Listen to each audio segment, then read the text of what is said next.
আসসালামু আলাইকুম ওরহমতুল্লাহি ওবারাকাতু। আমি আজ আপনাদেরকে একটি ঘটনার মাধ্যমে সচেতন করতে চাই। এক রাতে এক যুবকের চোখে খুব জ্বালাপোড়া শুরু হলো। তার মাও ছিলেন চোখের রোগী।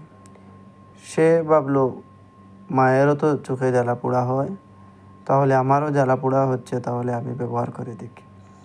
মাকে বলল, মা, আপনার চোখের ড্রপটা আমাকে একটু দাও, পাশের রুম থেকে বলল। মা তখন শুয়ে আছেন, বৃদ্ধ মানুষ। বললেন, এটা এসে নিয়ে যা। সে তার স্ত্রীকে পাঠালো। তখন বিদ্যুৎ কিন্তু ছিল না। স্ত্রী এসে টেবিলের উপর রাখা ড্রপটা নিয়ে গেল। সে ব্যবহার করলো। মোবাইলের আলোতে চোখে দিল। দেওয়ার পর খুব বেশি জ্বালাপোড়া হলো। মাকে বলল, মা, খুব বেশি জ্বালাপোড়া হচ্ছে। মা বললেন, প্রথম প্রথম এরকম হয়, তুমি একটু সবর করো, ধৈর্য ধরো। তো সময় যত গড়িয়ে গেল তত বেশি জ্বালাপোড়া শুরু হলো। এক পর্যায়ে বিদ্যুৎও চলে এলো এবং তার অবস্থা দেখে সবাই বলল, কি ব্যবহার করেছো,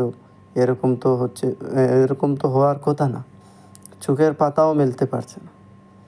তখন দেখা গেল যেটা হলো, এটা ছিল একটা সুপার গ্লু।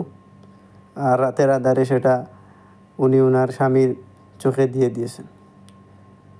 তো এখানে অনেকগুলা ভুল রয়েছে, আপনারা আশা করি বুঝতে পারবেন। প্রথমত, এক রোগীর ওষুধ আরেকজন ব্যবহার করার আগে ডাক্তারের পরামর্শ নেওয়া বা অভিজ্ঞ কারোর সাথে পরামর্শ করা।